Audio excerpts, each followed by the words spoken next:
Yay, finally, stupid YouTube gremlins. Oh, God, I hate it. Alright, welcome to episode 55 of Psyko's Platters, the double nickel edition, that's right. Alright, sorry about this. We're still in the kitchen, I'm still working on the other room, so hopefully in the next episode or two, I ain't promising, but hopefully we'll be in a new area. Part of the reason why we haven't sooner is also because the internet's a little spotty. Alright, continuations of The Find from 1978 on Warner. The band, The Last Waltz. Oh man, what a great concert, but what kind of poignant and sad, you know, because you knew this was it. Great concert on here. It's got everything. The packaging's a little odd, so I'm not going to try to pull it all out here, but like I said, it is on Warner Palm. Of course, the band back then, typical. Rick Danko, Levon Helm, Garth Hudson, Richard Manuel, Robbie Robertson. Unfortunately, Danko and Manuel have left us. The rest are still here. I mean, Helm's dead too. I'm sorry. I got to see one of his last shows. Also, though, guesting on this, Paul Butterfield, Eric Clapton, Neil Diamond, Bob Dylan, Emmylou Harris, Ronnie Hawkins, another Fayetteville, Arkansas native, Dr. John, Joni Mitchell, Van Morrison, The Staples, Ringo Starr, Muddy Waters, Ron Wood, and Neil Young. All on this bit of fun. It's beautiful. This one I thought was kind of cool. Detroit. Yeah, that's right. Now, this was on Paramount, 1971. Who was in the band Detroit? Anybody want to take a guess on this? Anyone? Ooh.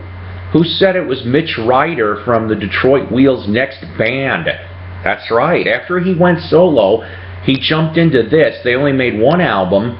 It was him and Johnny Bandachek, the original drummer from that band. Also, anybody else on here? Brett Tuggle, who I know that doesn't sound familiar, but he pretty much would go, you know, do session stuff in the 70s and 80s.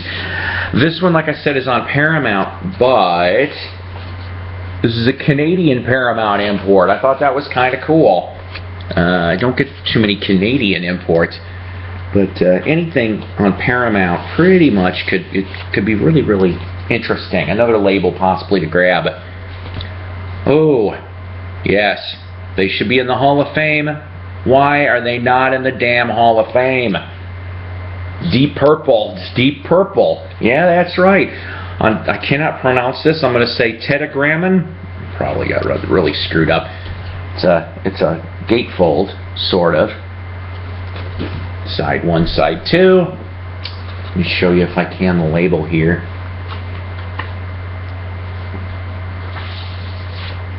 On a nice, sorry for the shiny, Tetragrammon label. Which by the way, who owned the Tetragrammon label? Anyone? That's right, Bill Cosby. Bill Cosby co-owned that label. There was a lot of weird stuff going down. This one came out in '69, if I remember correctly. Tetragrammon was the first distributor, believe it or not, of the John Lennon and Yoko Ono Two Virgins album. Yeah, that's right. They were supposed to do the distributing of it. They did. They kind of got in hot water a little bit. I don't know if that was part of the reason for the label's demise, or there might have been other stuff. Go, you know, Google it, find out. All right. I found some really cool Dave Clark 5s. You can never have enough Dave Clark 5 in your British Invasion collection. This one here, of course, Satisfied With You. It is stereo, or you know, as we'd like to. I know Doug out there is probably going to watch this, and he's like, well, it's rechanneled stereo. Yes, it is. It is rechanneled stereo. But you know, I'll tell you, I still wish these guys were around. Mike Smith, of course, has unfortunately passed away. I want to say Lenny Huxley too. He was the sax player, but I think everybody else is pretty much in this band still alive. Dave Clark owns all of the stuff to this. Let's see. Satisfied with you? Do you still love me? Look before you leap. Please tell me why. Good lovin' and all kinds of. This one I thought was kind of cool. I had this a long time ago, but somehow I lost it. Yeah, I know, somebody decided to put MJ in the corner, but you know what, I don't care. These things were relatively cheap to get, in my opinion. There's two versions of this cover. Believe it or not, this is the more common one. The group photo is actually the tougher of the two. I've never seen it. Doug's probably going to have a challenge and go, oh, I got it. On your nice blue, yellow, on your yellow Epic. Quicksilver Messenger Service, Shady Grove. You know, I've always liked these guys, seriously. I think part of it, of course, is because of John Cipollina's guitar work. I hope I'm pronouncing that right. This is a gatefold. This, of course, being on your lime green Capitol, okay? That was your early 70s Capitol label. Let's see, on here, like I said, you got Shady Grove, 3 or 4 feet from home, holy moly. A lot of work on here. Like I said, Cipollina was in here, David Freeberg, who would end up jumping to Jefferson Airplane towards the end of their death throes before they turned into Jefferson Starship. Nicky Hopkins is in this band. Nicky Hopkins was in a ton of bands, seriously, in the 60s, 70s, and early 80s. I mean, he was in a lot of stuff. And Nick Gravenite was also co-writing some stuff, too, on here. If I remember correctly, I think Nick Gravenite, I'm trying to remember, Electric Flag, I think that's where he came from. Another one from my Roxy Music collection. Yes. Stranded is the name of this one. They always got beautiful women for their covers. Now let's see, the particular person on this one, well, you're not going to tell me who this is? Usually they credit who the models are, but I'm not seeing it. Not this time. But still pretty cool. This recorded in '73. Eno, unfortunately, already out of the band, but you have Street Life, Serenade, Mother of Pearl, a lot of good stuff. This, of course, on this is where I change it up. It's on Island. Yeah, I've got it on Island, which leads me to believe this has got to be an English import, because I remember this thing came out originally on Atco, so I got an English import on that. It's beautiful. Another Dave Clark 5. I Like It Like That. You know, the thing about this is, if you've ever heard that song, remember that in the lyric is the name and the place is I Like It Like That. Who the hell would name their club I Like It Like That? Now, hello, love. Let's go out clubbing tonight. Let's go to I Like It Like That. Maybe Dave Clark could show up, or maybe Spinal Tap, or nah, all right, okay. Anywho, of course, with the typical title song, I Like It Like That. A little bit of love. Please love me. She's a loving girl. You know you're lying. That's a song on here.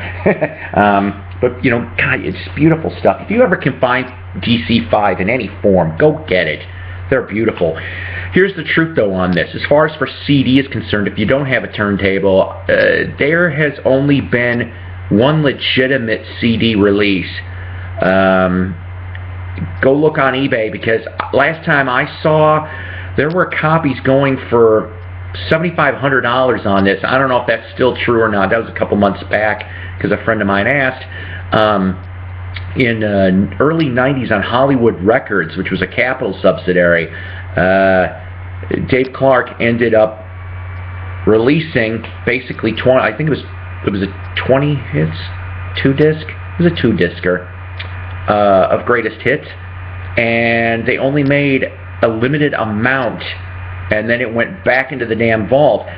Thank God, have got a English import on Warner, of 20 greatest hits, which I showed it, I think, way back a few episodes ago. At least with that one, it threw an unreleased early 70s DC5. You know how I like bootlegs? Yeah, I love bootlegs. Found another Roxy bootleg. Yeah, wrapped in leatherette. This one was recorded at Pasadena in 79. So this one here, not so risque, but I kind of like the cover, especially with the macaw and everything. Just really beautiful. It's another Australian import for the boot. Phil Manzara's Diamond Head. He was a member of Roxy, of course, but who's on here, you ask? This is on Island Records, too. You know, I got to tell you something. I love this label. I do. It's a pretty label. I've always liked that, along with Vertigo and a bunch of other ones. So who's on this, you ask? Well, the rest of the Roxy gang pretty much at that time. Andy McKay. John Wetton was a member of Roxy in the mid-70s, okay? John Wetton was everywhere, but you would know him, of course, from King Crimson, Asia, Uriah Heep, UK. What band hasn't he been in? You can invite him for your next bar mitzvah. No, I'm kidding, John. Don't sue me. Let's see, Paul Thompson, of course. Ian McDonald was on here too. Anybody else? Eddie Jobson. Eddie Jobson was with them for a little while too, but he also would go to Jethro Tull for a little bit. UK. Some great stuff there. Robert Wyatt from Soft Machine. But I kind of like it, actually, here that, yeah, Eno's even on this, too. So, if you like his work, you know, he at least came back to help with the rest of the gang. Let's see here. Here's a 12-inch, Take a Chance with Me from 82. Beautiful. Like I said, English imports. And now we call it the Alan Parsons Project. I've actually been looking for this. I got most of his albums, and I didn't find a good copy of Gaudy. I don't know if I'm pronouncing that right. Of course, it's a concept album. This album was inspired by the life and works of Antonio Gaudi, 1852 to 1926, a Catalan architect, whose grand conception, the Sagrada Familia Cathedral in Barcelona, involves a construction timetable which will run for hundreds of years. He's buried in the crypt of his unfinished masterpiece. That thing could be kind of cool, I gotta tell you. Alright, who's on here? Your typical gang, you know. Alan Parsons was really two people, as you know. Alan Parsons and Eric Wolfson. Eric died last year. But let's see here. On here, usually you've got several different singers. There's never usually just one singer on an Alan Parsons. But the thing is that none of these guys sound familiar, so you're going to have to forgive me on that. Playing on drums, Stuart Elliott. He was in the band Pilot. You know, it's magic. Yeah, that band on Arista. And if I remember correctly, he also was briefly in 10cc, I think towards the end of the, like in the late 70s, early 80s run. This one was kind of cool. I've never seen this. Billy Burnett. Yeah, that's right. He did a solo album. This one was back in 80. Billy Burnett, of course, the son of oh boy, I never can get this right. I'm sorry. The Burnett's are kind of rock and roll royalty if you think about it. Johnny and Dorsey were like two of the best rockabilly. Oh man. Oh, if you've got the Johnny Burnett trio on the original 10-inch choral EP, you got some bucks. But you also got some rock and roll history. Train Kept A-Rollin', all that good stuff. So needless to say, Billy Burnett and Rocky Burnett. You know, Mr. Toe in the line. Yeah, him too. I know I'm singing really bad today. But this one here, nobody well known on this particular album. This is gold stamped Columbia. Okay, gold stamp promo. You know what? I'm going to tell you, one of the underrated guitarists, Robin Trower. I love Robin Trower's work, from his start in Procol Harum to Jade, which was a one-off band with Frankie Miller, to going back to solo. You know, some of his best stuff, and he's still going strong, but some of his best stuff, excuse me, you got to get the albums at least with James Dilwar. He's the bass player vocalist, you know, for a lot of Trower records. Of course, on Chrysalis, Victim of Fury, from 80, later work here pretty much. Bill Lorden on drums. Bill Lorden, go figure, he would be, he was in Sly and the Family Stone towards the end, like in 74, 75, and then just floated around and landed with Robin. Alright, I thought this was kind of cool. I've actually, this one here, unfortunately, slightly dog-eared in the corner, but to me, I had to grab this. Mint condition. Squeeze's first album. If you like, you know, strange, quirky power pop of the late 70s, early 80s, you got to get into this band. This was the only album that they were originally called UK Squeeze, because then, of course, they shortened it to Squeeze. Okay? Chris Difford and Glenn Tilbrook are your geniuses here. Jools Holland, though, is in the early stages here. He's in a couple of these albums. You got some strange titles on this, though. Sex Master, Bang Bang, Wild Sewerage, Tickles Brazil. I can't wait to listen to these. And, I didn't realize this. This is produced by John Cale from Velvet Underground. Did not know that. That could put some interesting twists. But another reason, there was 2 versions of this album. Okay, your regular and your promo A&M red vinyl. Oh, is this beautiful. Beautiful. I was glad to find that one. I am a sucker for colored vinyl. I am. I'm starting to get a bunch of pieces now, which is nice. I know Doug's got this in his collection, but I finally have one too. Rockpile, Seconds of Pleasure. Sounds like my sex life. Am I kidding? Yeah, I'm kidding. Anywho, Rockpile from 80, okay? A really, really cool super group, technically, all right? They were on Columbia. Let's see here. This is a gatefold. How silly is this? All right, who's in here, you ask? Billy Bremner on guitar. After this, he'd be, you know, floating around. He'd land briefly in the Pretenders after, James Honeyman Scott died. He would end up in there briefly, okay? Dave Edmunds, of course, Dave Edmunds has been around for quite some time. Nick Lowe, yeah, that's right, Mr. Cruel to Be Kind is in this band too. And Terry Williams, who he originally was in the band Man, and he would jump ship to Dire Straits right shortly after this. Really good album on here. They also were pretty good live too. I heard the egos is what killed this, you know, this band, which is too bad. Everybody's still around. They should go cut another record. We need more Rockpile. But go take a look, though. They actually did. They were a band in the Live at the Concerts of Camp Yachia, which why is this not released? From late '79.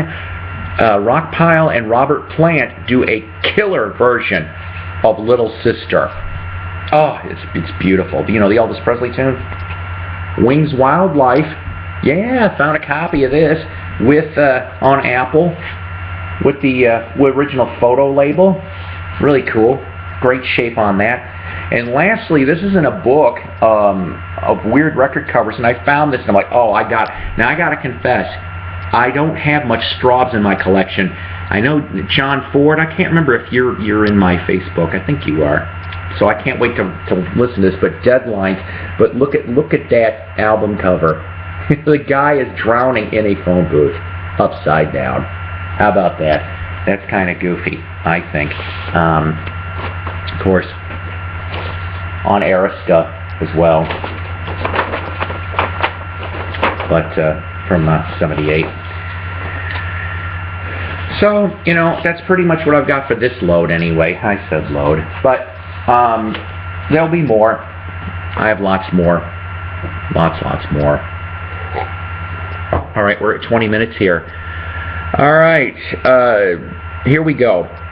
Wax Museum with Ronnie Dark. You know what? It is required listening. It is required listening to your ears on Sunday night. Go like them on Facebook. 6 to 9 p.m. Central Standard Time. You know, I'll admit, like for example, you know, my computer here, or should I say my son's computer? This is my son's computer, not mine. My computer's been giving me problems here. Okay, it took me about 5 tries to get this YouTube video made. So I don't know. We've been trying to do a bunch of things. Part of my problem, unfortunately, is the streaming. I cannot seem to get more than a couple minutes of stream, and then it just quits. So hopefully I can get that fixed as well. Night Owl Lounge with Mike Adams. Go listen to that right after on 9 to 10 p.m. Central Standard Time. Go like him and his page on Facebook too.